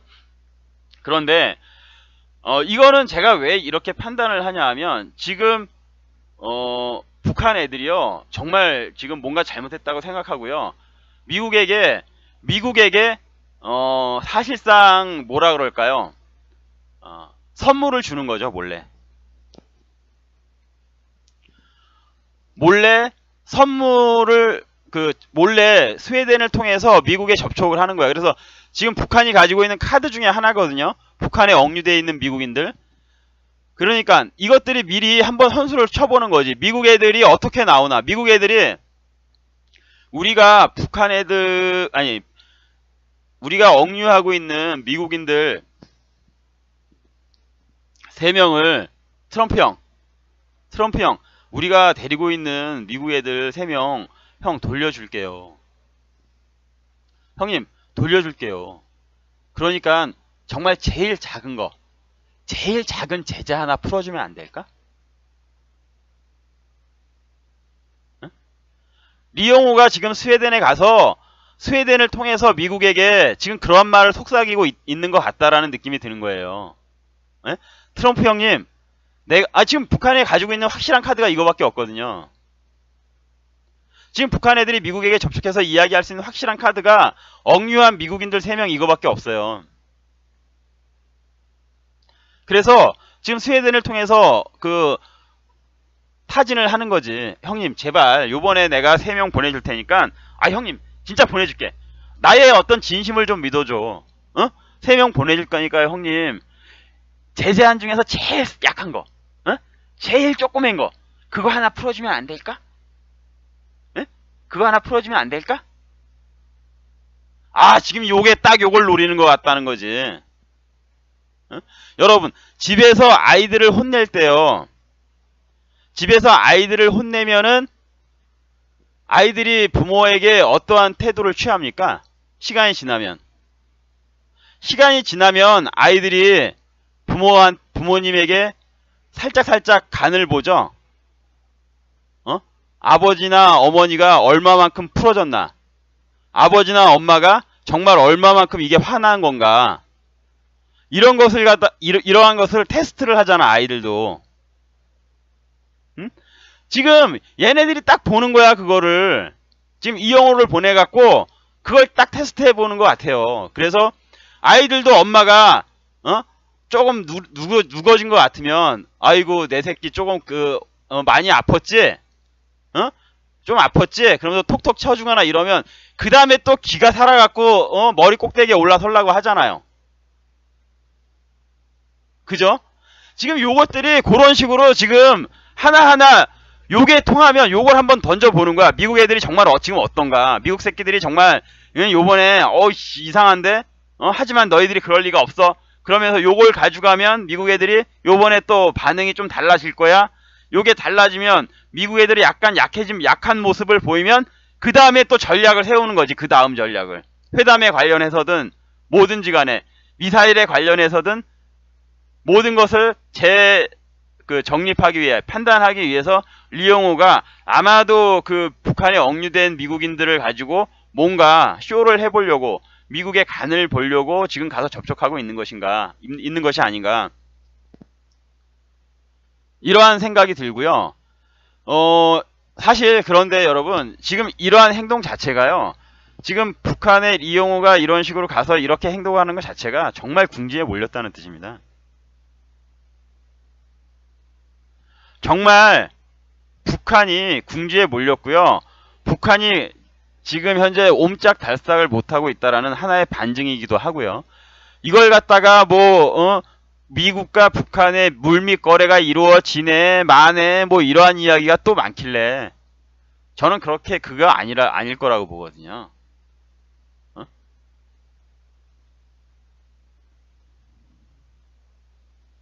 그런 거 아닐 겁니다. 아마도 북한 애들이 가서 지금 자기들이 가지고 있는 유일한 카드로서 미국의 어떤 지금 그 북한에 취하는 태도가 정말 진정인가? 정말 때리려고 하는 것인가? 그러한 것을 찔러보기 위한 그러한 노력의 일환으로 지금 리용호가 가지 않았는가? 그러한 생각을 하면서 여러분께 말씀을 드린 거고요. 여러분 오늘 방송은 여기서 마치겠습니다. 여러분 또 내일은 좀 더 활기차고 좀 더 밝은 모습으로 여러분과 같이 대화 나눌 수 있기를 저 스스로도 기대를 해보고 다짐해 보겠습니다. 여러분 오늘 방송 여기서 마치겠습니다. 감사합니다. 여러분 편한 밤 되시고 안녕히 주무세요.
해석이 됩니까?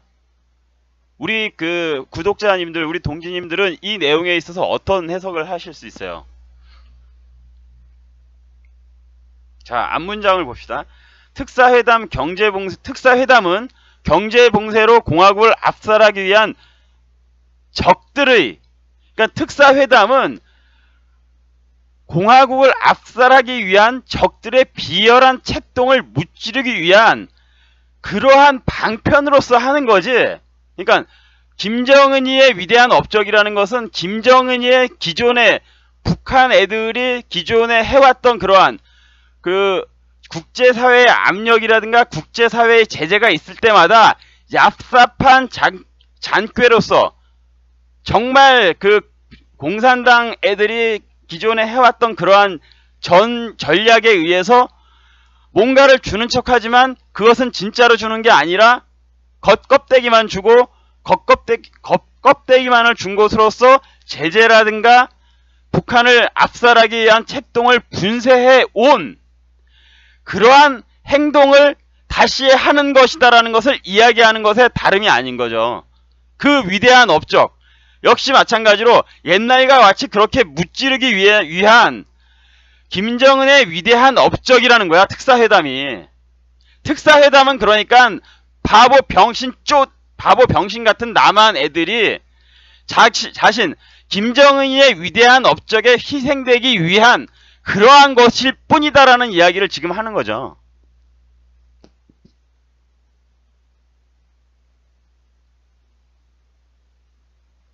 여러분 정확하게 와닿았죠? 지금 이것만 보셔도 북한 애들의 입장이 정확하게 와닿았죠? 지금 뭐 이게 그 장교들한테 뭐 이 장교들한테만 하겠어요? 아, 이게 모든 당 간부들이야. 그러니까 초급 간부 이상에게 강연을 하고 주입을 시키는 그러한 선전선동 그 활동에서 지금 나오는 내용이니까 모든 그 간부들에게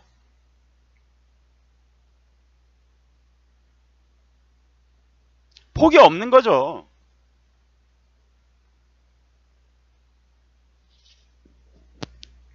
자, 다시 한번 보죠. 특사회담이라는 것은 적들의 공화국을 압살하기 위한 비열한 책동을 무찌르기 위한 김정은의 어떤 전략의 일환일 뿐이다라는 거야. 위대한 업적이라는 게. 그러니까 자기들은 예전에 이야기했던 것, 김정은이가 계속해서 이야기했던 것들은 다 지켜가면서 옛날과 똑같이 남한을 엿먹이고 국제사회의 제재를 피해가기 위한 그러한 일환일 뿐이다라는 것을 지금 설명을 하고 있는 거죠.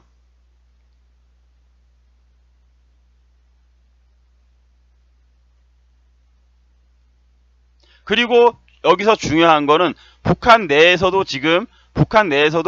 남북 회담이라든가 남북 정상회담이라든가 미국과 북한의 정상회담은 언급이 없다는 거예요.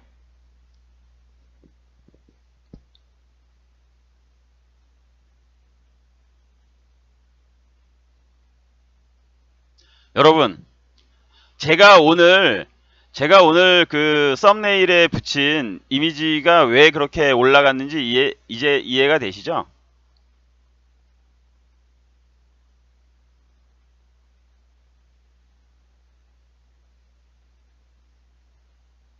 잘 와닿으실 겁니다, 아마. 그래서 결국에는 제가 제목을 이렇게 다른 거예요. 그 이미지에. 4월 남북 정상회담에서 문재인이가 얻을 것은 김정은이에게 얻을 것은 욕이나 바가지로 먹는 것이지. 욕이나 바가지로 먹고 정치적인 귀싸대기를 얻어맞는 거예요. 정치적인 귀싸대기나 얻어맞는 거지. 그런데 여기에 더 나아가서 여러분, 지금 여기에 더 나아가서 이게 지금 남북 회담 자체도 지금 이게 굉장히 중요한 문제. 남북 회담 자체도 열릴 가능성이 지금 이러한 것으로 보았을 때 야, 이거 남북 정상회담도 이게 간단치 않을 것 같다. 쉽지 않을 것 같다.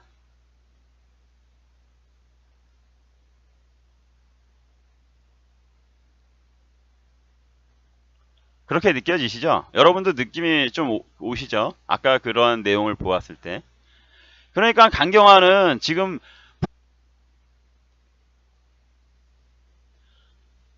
그런데 이 이야기를 제가 드리는 말씀은요. 오늘 오늘자 조선일보에 실린 그 내용을 보면은 어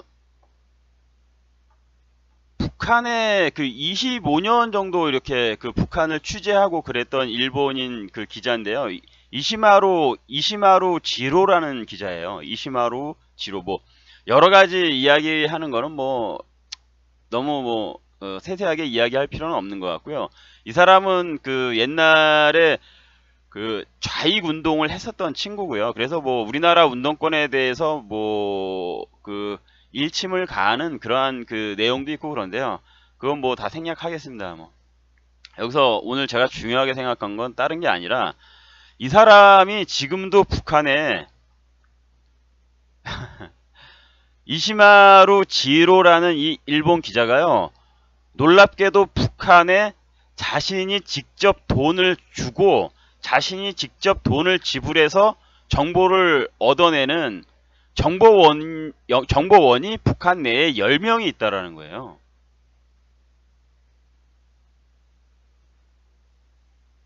여러분 대단하지 않습니까? 일개 일본의 기자가 자신이 직접 북한 내에 정보원을 10명을 두고 있는 거라고. 돈을 직접 주면서. 그래서 거기서 지금 현재 정보를 빼내 온 것을 조선일보 기자와 그러니까 그 인터뷰를 하면서 푸른 거죠. 푸른 건데 거기 내용이에요. 지금 써져 있는 거 있잖아요. 본인 이시마루 지로가 15일, 그러니까 15일 날짜입니다. 15일 날짜 내부 협력자들과 연락을 해서 북한의 협력자들이라는 거죠. 자신이 직접 돈을 주고 그 운영하는 정보원들이라는 거죠. 내부 협력자들과 연락을 해서 좀 더 구체적인 내용을 확인했다. 지난 9일 당 초급 이상의 간부들을 대상으로 뛰어난 외교적 안목을 지니신 위대한 장군이라는 강연이 열렸지만 지금 북한 내부에서는요. 선동 활동이 있다라는 거죠. 분명히 있다라는 거예요. 어떤 거에 대해서 남북 회담이라든가 미국과 북한의 회담 관련해서 어떤 선동 활동이 있는데 미국과 북한 관련해서 그 선동 활동 그거는 없대요. 남북 정상회담에 관련해서 선동 활동은 있는데 미국과 북한에 관련해서 선동 활동이 없고요. 그리고 여기서 그 남북 그 정상회담에 관련된 특사회담에 관련된 선동 활동에 나온 문건에서는 이 내용이 이렇다는 거죠. 뛰어난 외교적 안목을 지니신 위대한 장군이라는 강연이 열렸고, 그리고 특히 아주 이 대목이 중요한 거거든요. 여러분들이 지금 화면에 보고 있는 내용이에요. 이번 특사회담이 경제 봉쇄로 공화국을 압살하기 위한 적들의 비열한 책동을 무찌르기 위한 김정은 장군의 위대한 업적이라고 했다.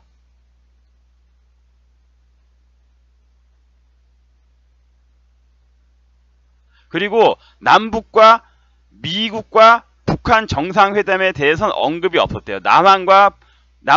남북 정상회담과 미국과 북한 정상회담에 대한 언급이 없었대요. 중요한 거는. 아마 요번에 특사 방문 관련해서만 지금 선동 활동이 이루어지고 있나 봐요. 제가 아까 말씀드린 게 제가 제대로 정확하게 말씀드린 게 아닌 건가 보네요. 그러니까 요번에 막 그 김영철이 왔다 갔다 하고 막 그랬던 특사회담 있잖아요. 그리고 그 다음에 그 남한에서 북한으로 간 사절단 애들, 즉 정의용이나 뭐 서훈이나 걔 누굽니까? 그 윤건영이나 뭐 이런 애들 갔었던 거, 그 활동에 대한 방문 사실만 알렸고, 중요한 거는 남북 정상회담이라든가 미북 정상회담에 대해서는 언급이 없었다는 거지. 그러면서 이 내용을 가지고 지금 강연을 한다라는 거예요. 특사회담이 경제 봉쇄로 공화국을 압살하기 위한 적들의 비열한 책동을 무찌르기 위한 김정은 장군의 위대한 업적이라는 것을 지금 북한의 초급 장교들, 간부들에게 주입시키고 있다라는 거죠. 아, 이거 여러분 정말 중요한 내용이에요. 그 지금 문장 안에요. 북한의 입장이 다 들어있는 거예요.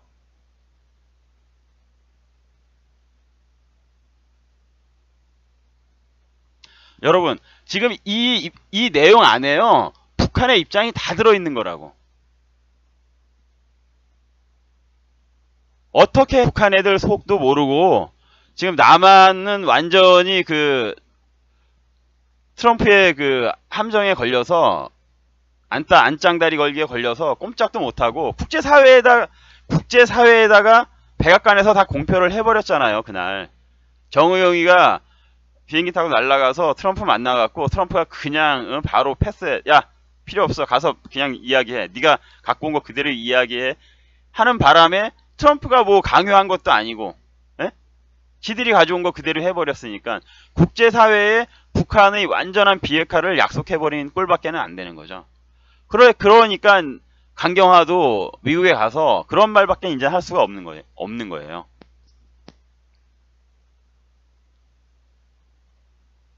그러니까 포포님 맞습니다. 지금 남북회담도 이게 우리가 점쳐볼 수 있어요. 좀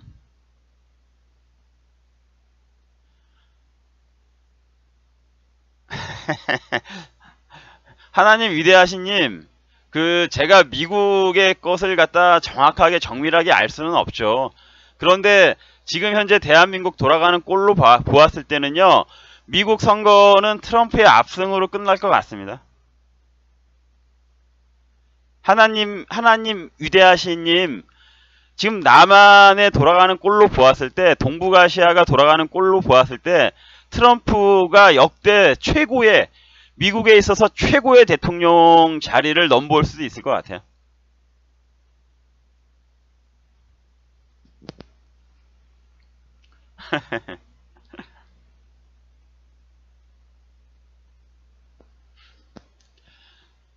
이러한 이야기 여러분께 들려드리고요.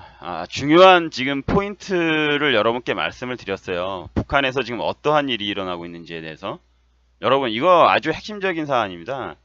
아침에 신문 보면서 제가 아주 그 반색을 하고 여러분께 말씀을 드리려고 하루 종일은 아니고 오전에 그러다가 오후서부터 그냥 급 그냥 그 우울 모드로 들어가 갖고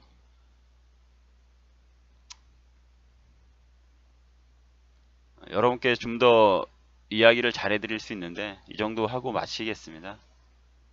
그리고 또 하나 지금 중요한 상황이 벌어졌어요.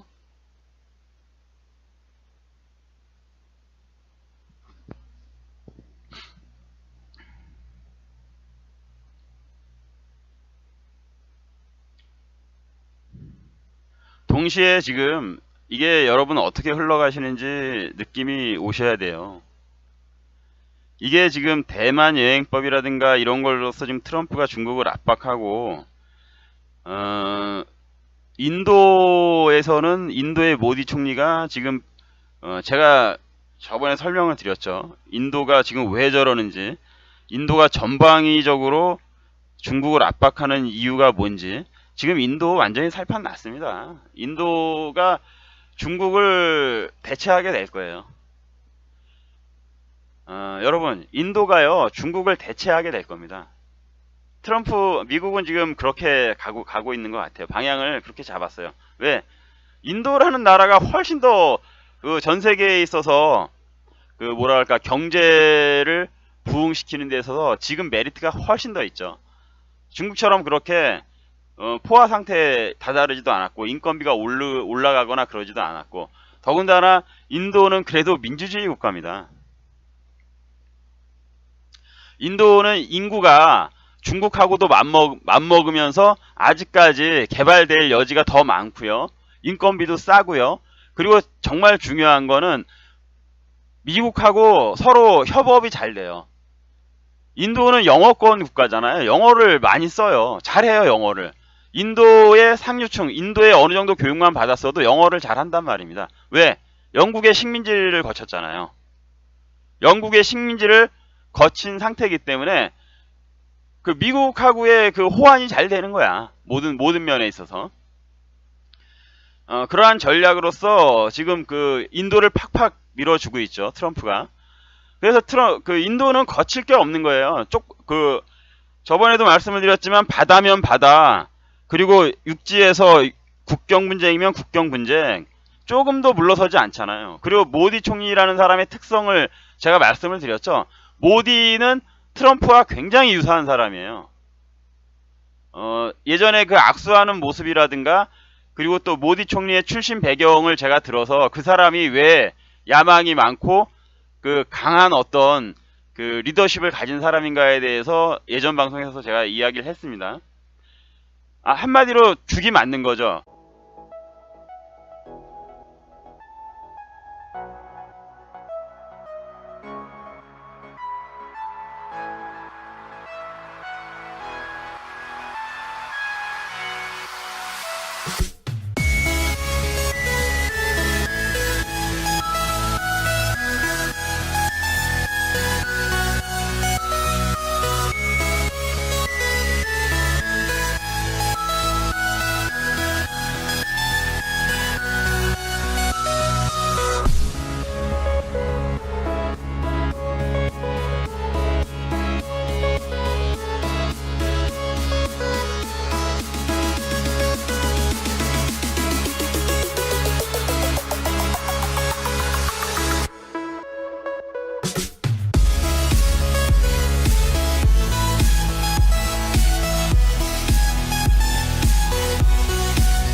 안녕하십니까 여러분, 반갑습니다. 사실은 오늘은 제가 좀 많이 다운되어서요, 우울하기도 하고요. 오늘 같은 날은 좀 조용히 명상에 잠기거나 그렇게 시간을 좀 보냈어야 될 것 같다는 생각을 했지만 무섭네요. 이제 이 방송이라는 것을 그냥 제가 마음대로 건너뛸 수도 없고 아무튼 여러분, 잠시 후에 뵙겠습니다.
여러분, 뭐 답답해 하지 마세요. 힘 빠져 하지 마세요.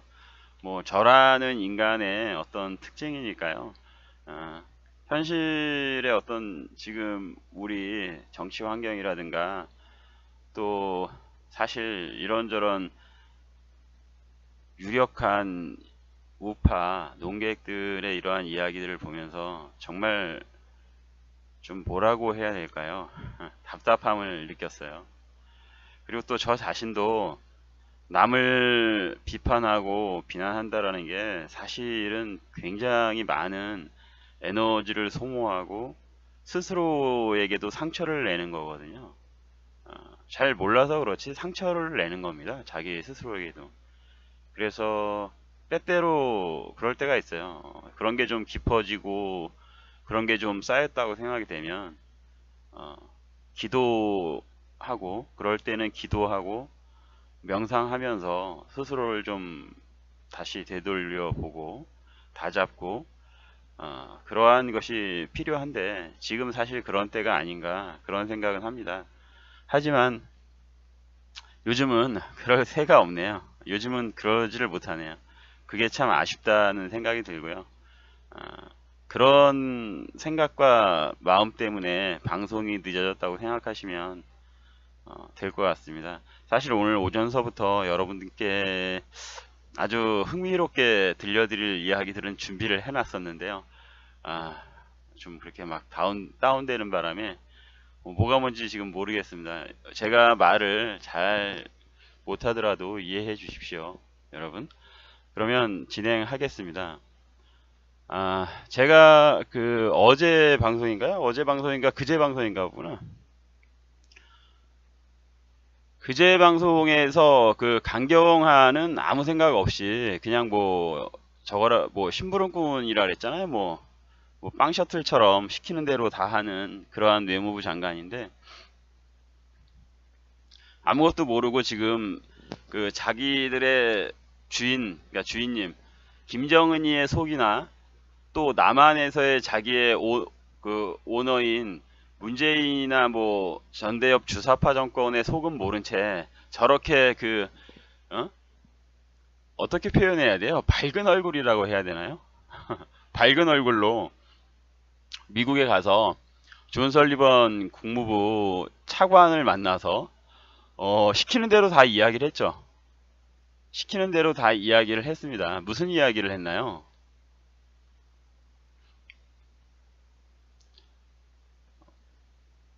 오늘 하려고 하는 이야기 중에서 아주 이것도 뭐 참 재밌는 이야기죠. 강경화가 미국에 가서 한 이야기는 비핵화를 약속했다. 누가? 김정은이 비핵화를 약속했다라는 말을 했죠. 그리고 아주 뭐 핵심적인 거죠. 대화를 위한 보상은 없어 라는 말을 했어요. 뭐 짧지만 요약하자면 강경화가 요번에 미국에 가서 존 설리번을 만나서 한 이야기는 김정은은 비핵화 약속을 했고 대화를 위한 보상은 없어 라는 이야기를 한 거죠. 핵심적인 그 사안을 한 거죠. 그런데 여러분 이거는요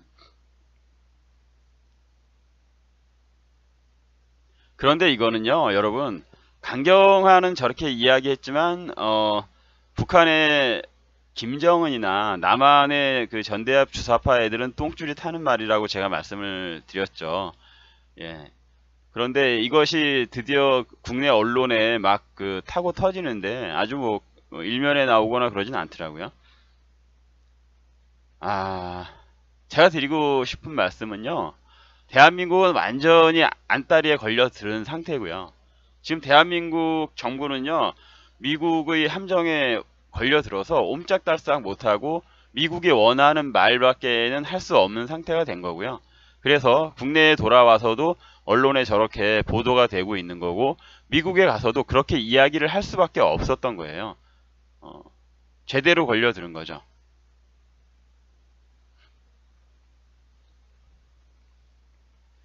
여기서 더해서 여러분 오늘 또 어떠한 내용이 있었냐 하면요.